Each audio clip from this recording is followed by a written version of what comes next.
بسم الله الرحمن الرحيم. الحمد لله رب العالمين والصلاة والسلام على نبينا محمد وعلى آله وأصحابه وسلم تسليما مزيدا ثم أما بعد. إخوة الكرام السلام عليكم ورحمة الله وبركاته. Inch'Allah, nous allons voir quelques paroles بعض الكلمات الحمد لله الإمام الحافظ البوالفرج ابن جوزي رحمة الله عليه qui nous fait part, donc cet imam et savant, donc de quelques paroles bénéfiques concernant en réalité quelle est la vie. عيش يعني الصديقين وعيش يعني البهائم.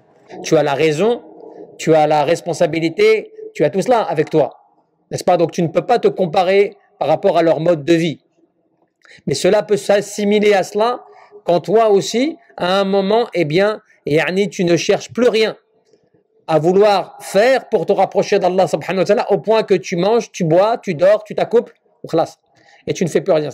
Et c'est pour ça qu'il te dit quoi? Il te dit yanbaghi an yakuna al-amal kulluhu lillah. À la base, toutes tes œuvres, toutes tes actions, tu ne dois les faire que pour Allah subhanahu wa ta'ala. Wa ma'ahu, et avec Allah azza wa jal. Wa min ajlihi wa qad kafaka kull yani makhluq. C'est la raison pour laquelle cela doit te suffire. Lorsque toi, en tant qu'être humain, qu'Allah subhanahu wa ta'ala t'a créé, que tu es une créature humaine, Allah azza wa jal a fait de toi quelqu'un avec doté de raison eh bien, tu dois normalement agir uniquement en réfléchissant bien au fait que tes œuvres, tu les fais que pour Allah, dans le but que Allah azza wa jal les accepte, dans le but qu'elles atteignent Allah subhanahu wa ta'ala. Parce que tu sais qu'à travers cela, en faisant cela, tout le bien il va t'atteindre. Là, tu vas atteindre tout le bien. Tout le khair de ce bas monde, tu vas l'obtenir. Sans que tu t'en rendes compte. Quand je dis tout le bien, ce n'est pas les passions mondaines, l'argent, tout cela, non. C'est-à-dire le fait que tu vas te sentir dans ce bas monde, même si tu es éprouvé, même si tu n'as pas tout ce que tu veux par rapport à dunya, walakin, fi qalbik, dans ton cœur, tu vas te sentir comblé. Parce que tu as Allah subhanahu wa ta'ala avec toi. وَإِيَّاكَ أَن تَمِيلَ عَنْهُ بِمُوَافِقَةِ هَوَى. Et il te dit, mais prends garde à vouloir obtenir uniquement ce qui convient à tes passions. Tu as des passions, les passions de vouloir, tu sais, plus d'argent, plus de notoriété, plus de pouvoir, plus de tout cela, et tu oublies que cela, tu ne le fais pas pour Allah subhanahu wa ta'ala. À la fin, ça ne va t'accumuler que des morceaux et que des calamités. Au point qu'on te dit, il te dit quoi? Il te dit wa irba'i makhlouq. Et que tu cherches à travers cela uniquement l'agrément des gens. Tu ne cherches pas l'agrément d'Allah subhanahu wa ta'ala. Tu fais les choses, tu es motivé, tu es convaincu, on te voit, machallah, tu es présent, mais tu fais cela parce que tu cherches un intérêt mondain, toi. Tu cherches uniquement, tu vois, comment gagner plus, comment être respecté, comment avoir ta place dans la société, donc tu fais tout cela, et donc tu essaies d'attirer uniquement, tu vois, les faveurs des gens, le regard des gens, les belles paroles des gens sur toi, tu vois, et tu oublies que tout cela va retomber sur toi.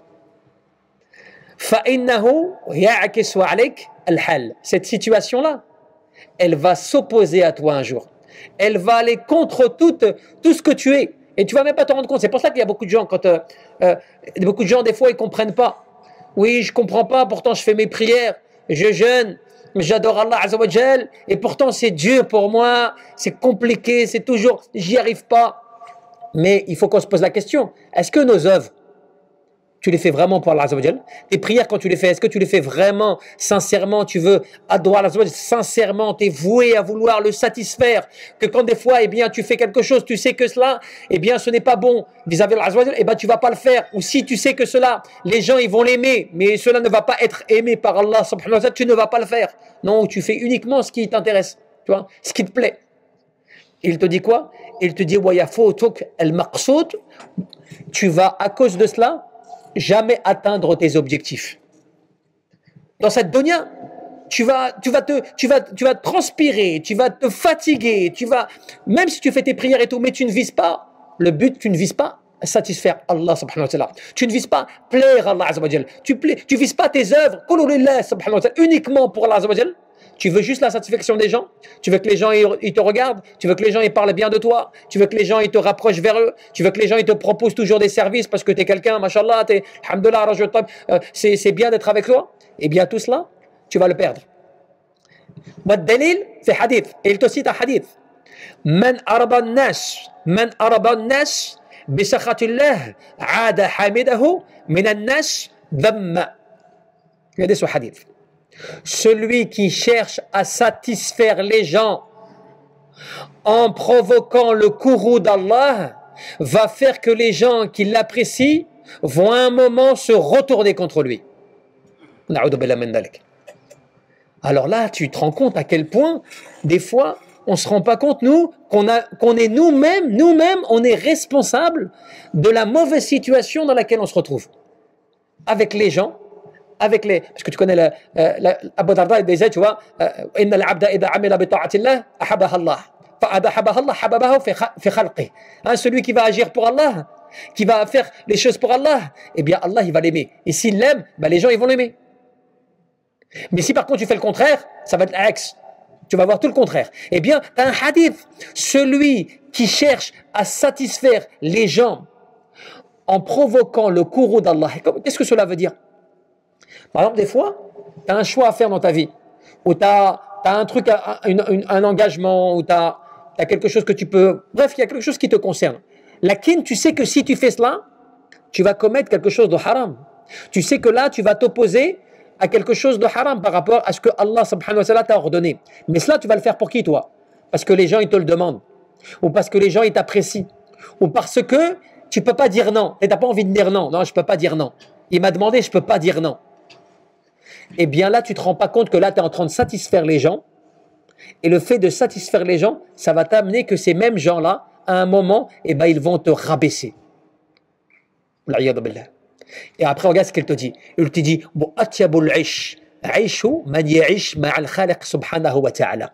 la véritable vie et la bonne vie, elle ne se fait que quand la personne, elle vit avec son Créateur. Et si quelqu'un demande, et donc il pose lui-même la question, comment est-ce que l'on peut vivre avec Allah subhanahu wa ta'ala? C'est la question qu'on se pose tous. Donc il dit, je dis,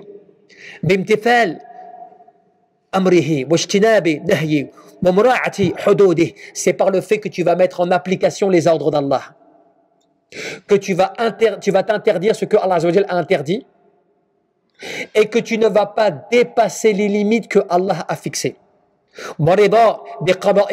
Et que tu vas accepter le décret d'Allah sur toi. Parce que des fois, Allah, il a décrété quelque chose pour toi. Un frère, par exemple, des fois, il a envie de se marier. Ou une soeur, des fois, elle a envie de se marier. Elle n'écoute pas ce qui se passe autour d'elle. Tu vois, il y a des problèmes, la personne, il y a des problèmes. Elle voit que c'est compliqué. Les familles, ça fait des problèmes encore pas possibles. Il veut à tout prix arriver au bout. Lui, il veut quand même, il ne cherche pas à comprendre, il veut se marier. Tu vois, il ne cherche pas à comprendre. Alors que tu vois bien qu'il y a des choses qui se passent, qui sont mauvaises là, tu vois. Tu vois bien qu'il y a plein de signes, qui te montrent que c'est pas bon là. C'est pas juste la patience. Tu vois qu'il y a des choses qui sont mauvaises. Même quand tu fais salat istikhara, tu consultes Allah Azza wa Jal, tu n'es même pas sincère dans ton cœur. Dans ton cœur, tu as déjà choisi la personne. Quand tu fais salat istikhara et tu as choisi, fais qalbi dans ton cœur la personne, ta prière, elle n'est pas valable, ta prière, puisque tu as déjà choisi. La prière de consultation, c'est tu n'as pas choisi. Ton cœur, il est clair, c'est-à-dire que tu n'as aucun choix. Si Allah Azza wa Jal, il te l'accorde, alhamdulillah. S'il ne te l'accorde pas, alhamdulillah. Dans les deux cas, tu es content parce que Allah Azza wa Jal t'a guidé. C'est pas ton cœur l'a déjà choisi, après tu fais salat. Tu vois, tu as déjà choisi dans ton cœur. Eh bien cela, des fois tu te rends pas compte, eh bien tu dépasses, tu n'acceptes pas. Peut-être qu'il veut pas que cette personne, ce soit la personne qu'il te faut. Et toi, tu cherches, tu forces, tu pousses, tu n'acceptes pas ce qu'il t'a décrété. Pareil pour le travail, pareil pour l'argent, pareil pour ceci. Eh bien, le fait que tu acceptes, eh bien, ça prouve que Allah Azza wa Jal, eh bien, justement, tu l'aimes, tu l'adores. Puisque quoi qu'il vienne de lui, tu l'acceptes.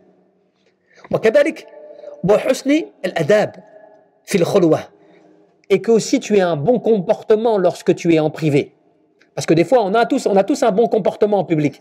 Hein, chacun d'entre nous, on a tous un bon comportement en public. Mais dès qu'on est en privé, tu commences à changer. Je ne dis pas que tu peux jamais changer. Des fois, tu peux être différent. Mais ce n'est pas différent dans le sens tu es différent avec ton épouse et tes enfants par rapport aux étrangers. Ce n'est pas cette différence. C'est la différence dans le sens où de l'extérieur, de dehors, tu montres, mashallah, taqwa, wal khushu' wal wara', tu montres, tu vois, les bonnes œuvres, la piété, la crainte. Et quand tu es chez toi, tu es négligent. Tu vois, tu es négligent. Tu regardes n'importe quoi, tu écoutes n'importe quoi, tu prononces n'importe quoi. Tu vois, des choses comme ça. Tu vois, tu es différent. Tu manques de bonnes manières, de bons comportements. Donc, tu vois, c'est cela, vivre avec Allah. Ça veut dire que, parce que quand tu es avec Allah, dans ton sens, dans l'adoration d'Allah, cela veut dire que tu n'es pas comme ça, en public. Partout, dans tous les endroits où tu te trouves. Tu comprends le verset, tu as vu le hadith Al-Ihsan an ta'budallah ka'annaka tarah fa in lam takun tarah fa innahu yarak. C'est cela le sens.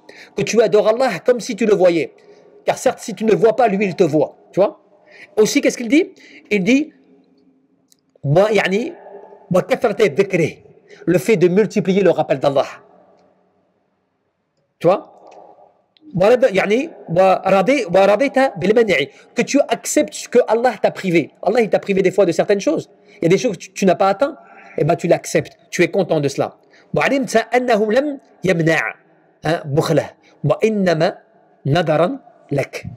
Que tu comprennes que si Allah il t'a privé d'une chose, ce n'est pas parce que Allah il est avare. C'est parce que Allah il préfère, il voit que ce qui est meilleur pour toi, c'est que tu n'aies pas cette chose-là.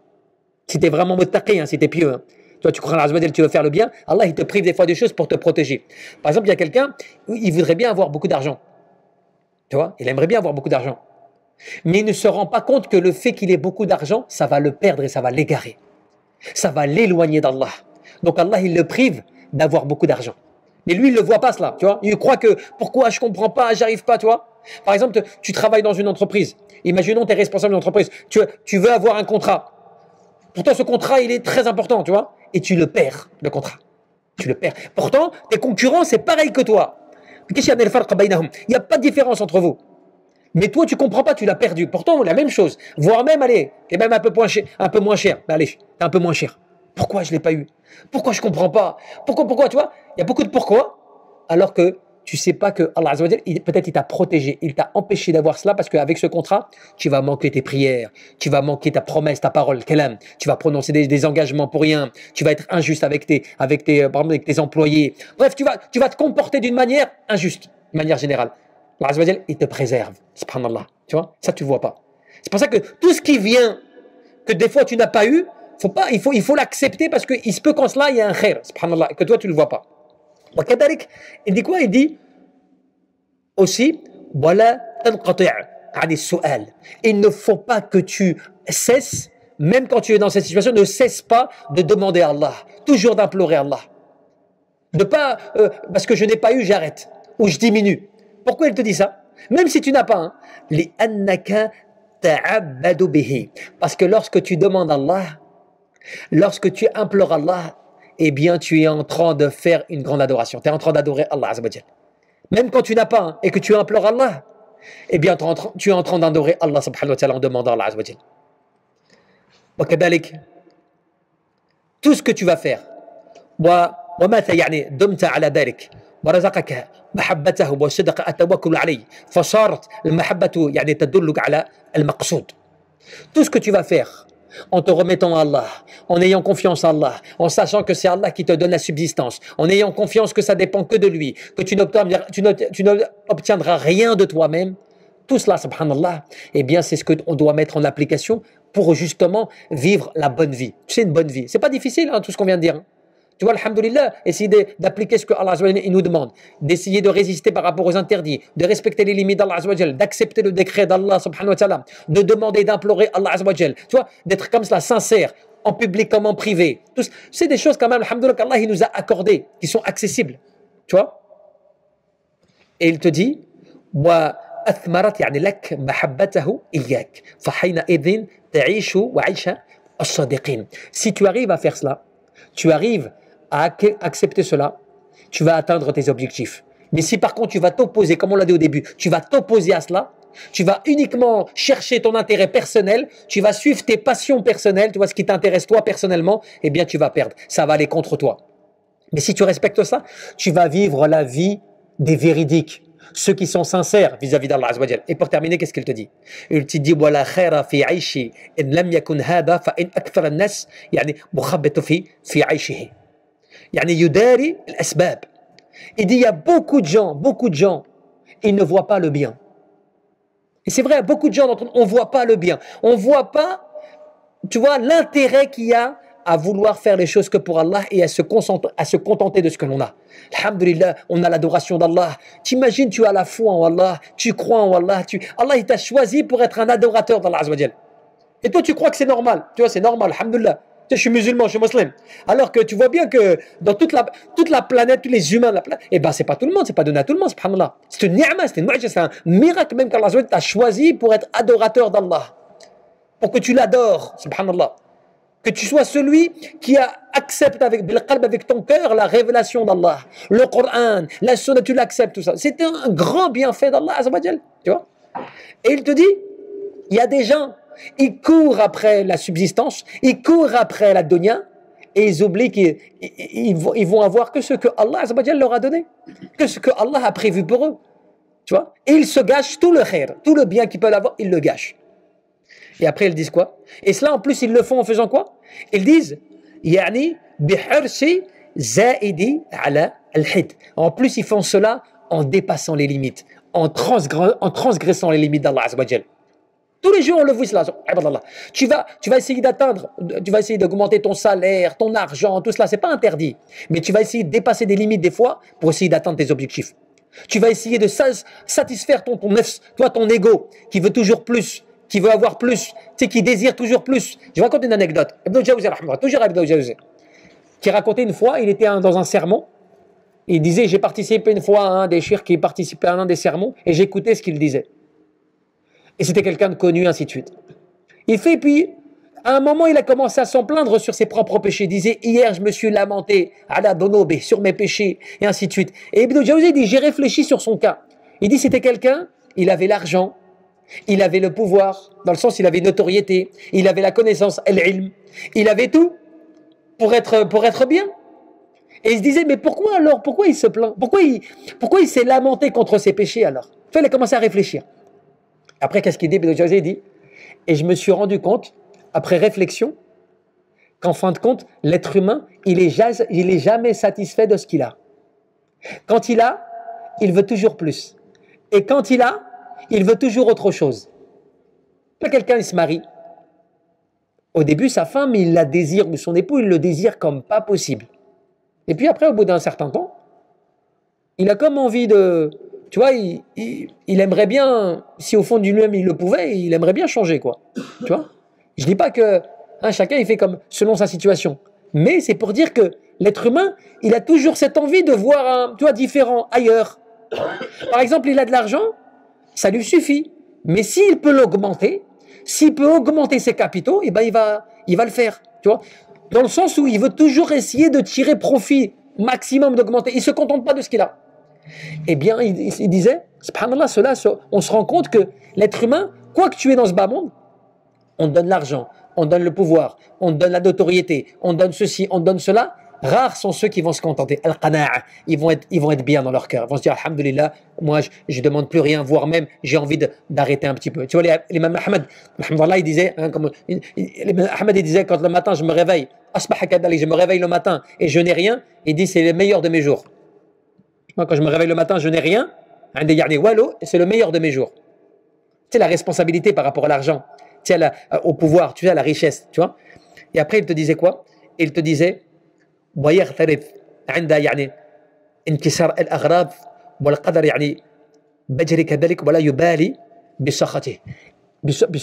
La personne, elle dépasse les limites, elle essaie d'atteindre ses objectifs mondains et tout, et elle oublie que elle va s'attirer le courroux d'Allah, la colère d'Allah subhanahu wa ta'ala à cause de cela.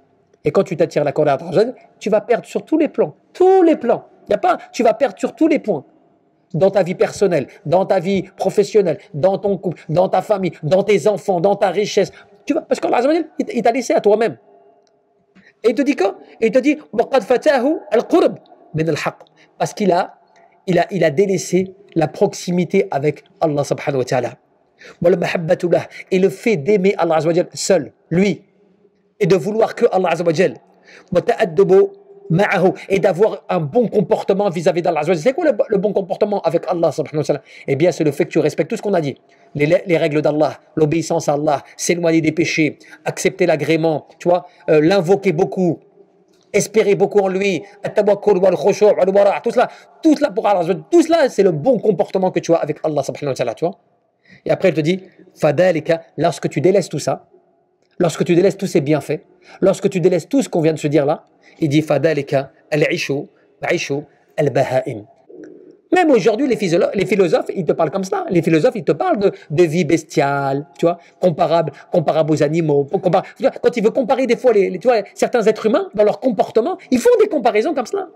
Pour dire comme quoi que le bas monde, le dunya, il t'amène à un état, tu vois, de rabaissement. Un état, tu vois, bestial. En fait, tu vois, c'est quoi ton état bestial? C'est que, imaginons, tu te mets en colère, tout de suite tu réponds, tout de suite tu agresses, par exemple. Ça, c'est un comportement qui te ramène à un état bestial. Pourquoi? L'animal, tu vois, quand tu l'agresses, qu'est-ce qu'il fait? Il réplique. Ça, il réplique. Le chien, tu commences à l'agresser, il va te mordre. Le serpent, tu le fais pas, il va te piquer. Tu vois, il va t'attaquer, l'animal, tu vois, parce qu'il se sent comment? Il se sent en état d'agression. Mais celui qui a l'aql, celui qui a la raison, comment il se comporte, lui? Subhanallah. Lui, comment il se comporte? Lui, il va se retenir. Il va sabrer, il va patienter, tu vois. Il va bloquer, subhanallah, tu vois, son nafs pour ne pas réagir. Lui, il a dépassé, tu vois, là, subhanallah, les animaux par rapport. C'est pour ça qu'Ibn Taymiyyah, il disait quoi? Ibn Taymiyyah, il disait, lorsque l'être humain, il obéit à Allah et il résiste contre ses passions et ses tentations, il devient même meilleur que les anges. Meilleur que les anges. Subhanallah. Pourquoi? Parce que les anges, ils ont été créés que pour l'adoration. Ils ne désobéissent pas les anges. Ils ne désobéissent pas les anges. Alors que l'être humain, il a la capacité de désobéir, mais il ne désobéit pas, il obéit. Il se contraint à obéir. Donc il dépasse le niveau, tu vois, subhanallah, des anges par rapport à l'adoration. C'est pour ça que les anges, ils aiment participer aux assises de rappel. Ils aiment écouter le Coran. Ils aiment écouter, tu vois, le rappel. Ils scrutent la terre pour rechercher, tu vois, les évocations, les invocations. Parce qu'en fait, ils aiment profiter de l'adoration de l'être humain dans la qu'il fait, tu vois, en évoquant un invoquant. C'est pour ça que, tu vois, le Jumu'ah, il participe, il rentre dans les assises. C'est pour ça que quand tu vois, l'imam est sur le minbar, il rentre, il s'assoit, il ferme les feuillets. Vous imaginez les anges qui font cela, subhanallah? Ces anges de créatures de lumière, ils se comportent comme cela. Parce qu'en fait, ils sont soumis, tu vois, qu'à l'adoration et ils viennent écouter la créature créée par Allah, qui est pourtant plein de défauts, hein. Eh bien, mais qui vient résister pour l'obéissance à Allah, qui se soumet à l'obéissance à Allah et qui va s'élever. Eh bien, c'est pour ça qu'aussi Adam alayhi salam, les anges se sont prosternés devant Adam alayhi salam. Tu vois, par le fait de la création qu'Allah avait fait de Adam. La perfection dans le fait, tu vois, d'un être humain qui va commettre des péchés, mais qui va se repentir, qui va revenir à Allah, qui va se dépasser, qui va lutter contre, tu vois, ses passions, tout cela et tout, tu vois. Donc, c'est qui parle de kalimat, tu vois, c'est quelques paroles. Elles doivent nous rappeler, tu vois, l'être humain, il ne doit pas perdre. Tu vois, le but. C'est quoi ton but? C'est quoi le but final? C'est quoi, où tu veux aller? Tu vois, c'est quoi que tu veux atteindre? Comment tu vas vivre avec Allah Azza wa Jal? Comment tu vis cette dunya avec Allah subhanahu wa ta'ala? Tu vois, c'est pas une vie comme ça où tu manges, tu bois, tu dors, tu t'accouples au khlas, tu vois. C'est plus que cela, tu vois. Ça, c'est à méditer, tu vois. والله أعلم تبارك وتعالى أن يرزقنا الإخلاص في القلوب والعمل والنية. أسمع لما قد جاء في قاف وياسين